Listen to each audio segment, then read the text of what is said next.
Erich Fromm and Carl Jung stand as two of the most influential thinkers of the 20th century, each reshaping psychology in ways that moved far beyond the clinical setting and into the realm of culture, philosophy, and spirituality. Although they came from different traditions, Fromm rooted in psychoanalysis and social philosophy, Jung in analytical psychology and symbolism, their ideas intersect around the central concern of human freedom, meaning, and the search for wholeness. By looking at the contrasts and convergences between the two, we uncover a dialogue about the human condition that remains vital today. Carl Jung, once Freud's protégé, departed from orthodox psychoanalysis because he believed Freud's focus on sexuality was too narrow.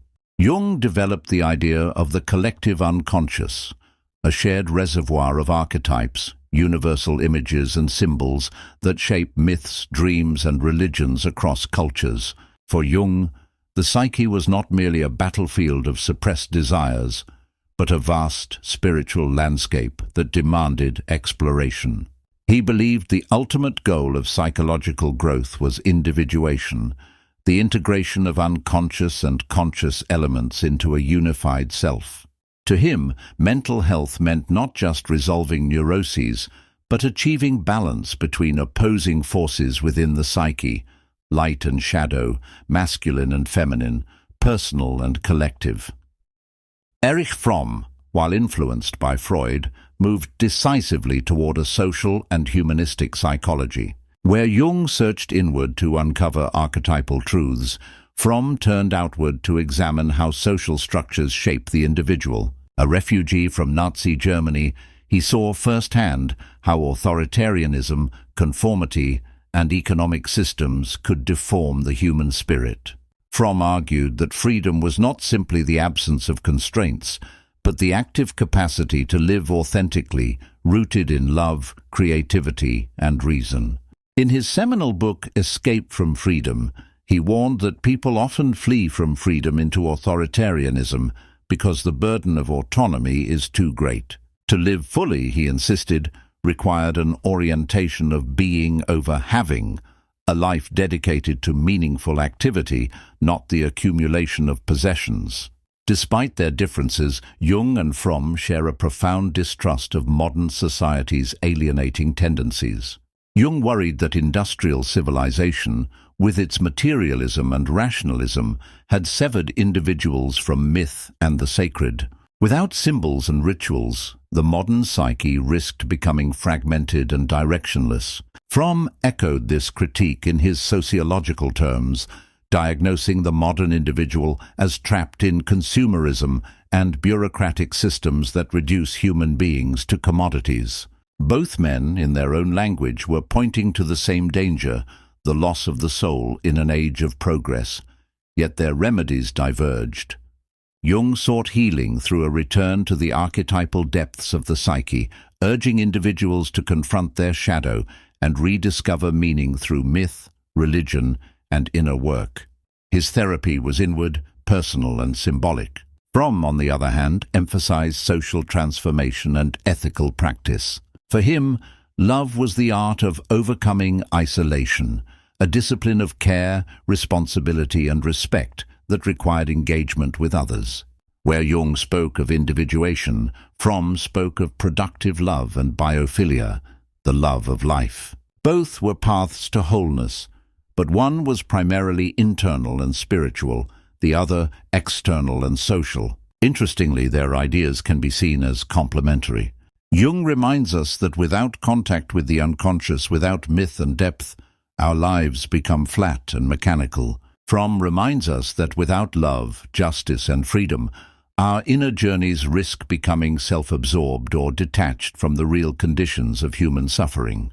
Taken together, they offer a vision of human development that spans both the inner and outer worlds, the search for self and the struggle for a humane society. Their differences also illuminate the richness of 20th century psychology. Jung's language often feels mystical, drawing from alchemy, Gnosticism, and Eastern philosophy. This gave his thought a timeless quality, but also opened him to criticism of being too abstract. Fromm, conversely, grounded his work in the material realities of history, politics, and economics, making his analysis of alienation strikingly relevant to debates about capitalism, democracy, and human rights. Where Jung invited the individual into the symbolic journey of myth, Fromm challenged the individual to act ethically in a flawed world. Ultimately, what unites Erich Fromm and Carl Jung is their refusal to reduce human beings to mere biological drives or mechanical responses. Both believed in the dignity of the human spirit and in the possibility of transformation. Jung envisioned this through the alchemy of the psyche, Fromm through the art of loving and the courage to be free. Together, they represent two wings of the same bird: depth and breadth, inner journey and social responsibility, myth and ethics. And perhaps it is only when both wings are strong that humanity can truly learn to fly. If Part 1 laid the groundwork for understanding Erich Fromm and Carl Jung individually and how their ideas intersect, Part 2 turns toward their lasting influence and the practical applications of their insights. Both thinkers, in their own way, sought to answer the question, how can human beings live fully, meaningfully, and freely in a world that often strips them of authenticity?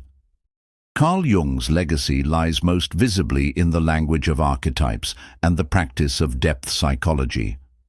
His concept of the shadow, for example, has entered everyday speech. To face one's shadow means to confront those aspects of ourselves that we repress, deny, or project onto others.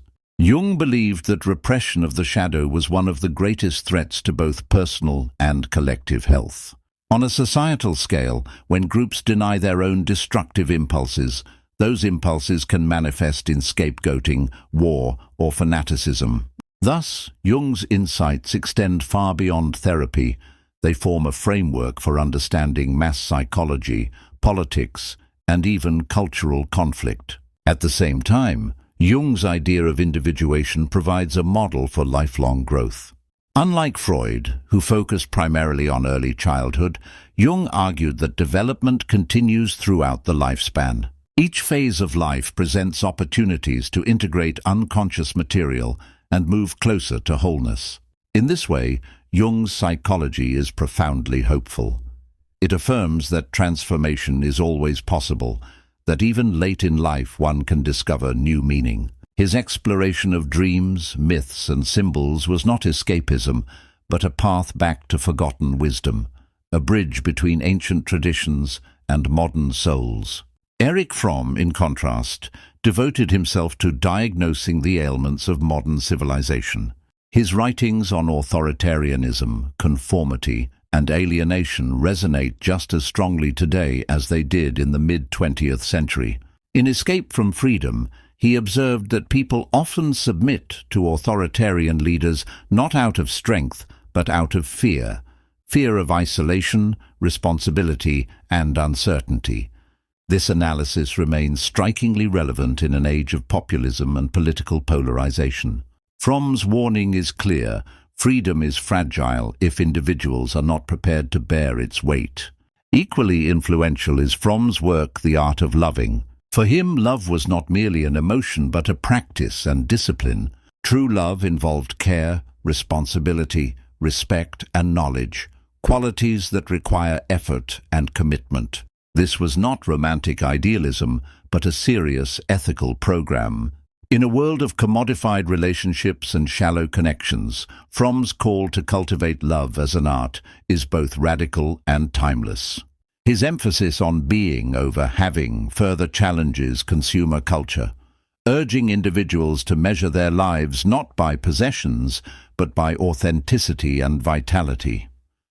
The relationship between Jung's and Fromm's legacies becomes most apparent when considering the crises of the 21st century. The fragmentation of meaning, the rise of authoritarianism, the ecological threat, and the dominance of consumerism are all problems both thinkers anticipated in different ways. Jung's exploration of the unconscious shows us that without myth, symbol, and inner depth, society risks losing its soul. Fromm's social critique shows us that without love, freedom, and justice, society risks dehumanization. Together, their thought offers a dual prescription: heal the inner world and transform the outer world. Another dimension worth considering is spirituality. Jung approached spirituality through the archetypal patterns of the psyche. Religious myths and rituals were, for him, symbolic maps of the unconscious. Fromm, while more secular, nonetheless saw the need for a humanistic form of spirituality. In works such as Psychoanalysis and Religion, he argued for a faith rooted in life, love, and reason rather than dogma. Here again they converge. Both rejected nihilism, both sought to preserve the sacred in human existence, but each defined the sacred differently: Jung through archetypal imagery, Fromm through ethical practice. One might ask, where do their perspectives clash most sharply? Perhaps in their orientation toward the individual versus society. Jung's method is deeply personal, focused on the symbolic journey of the individual psyche. Fromm's method is social, concerned with economic systems, political structures, and interpersonal ethics. Yet even here, the contrast can be turned into complementarity. Without Jung, Fromm's program risks overlooking the depth of the unconscious. Without Fromm, Jung's program risks ignoring the real conditions of injustice and oppression. For students of psychology, philosophy, or even everyday seekers, the dialogue between Jung and Fromm offers a way to navigate the complexities of modern life. One must journey inward to face the shadow and discover the self, but also outward to practice love and resist alienation. One must engage myths and archetypes to regain meaning, but also reshape society to preserve dignity and freedom. It is not enough to dream, nor is it enough to protest. Wholeness demands both. In conclusion, Erich Fromm and Carl Jung are not rivals, but companions across different paths of the human journey. Jung invites us into the deep forests of the unconscious, where symbols guide us toward wholeness. Fromm calls us into the marketplace of society, where love and freedom must be defended against the forces of conformity and authoritarianism. To follow only one risks imbalance. To bring them together is to walk a more complete path. Their combined wisdom suggests that the task of being human is at once inward and outward, spiritual and ethical, personal and social. In a world still searching for meaning and freedom, their voices remain not only relevant, but urgently necessary. Thank you for watching, and please don't forget to like and subscribe.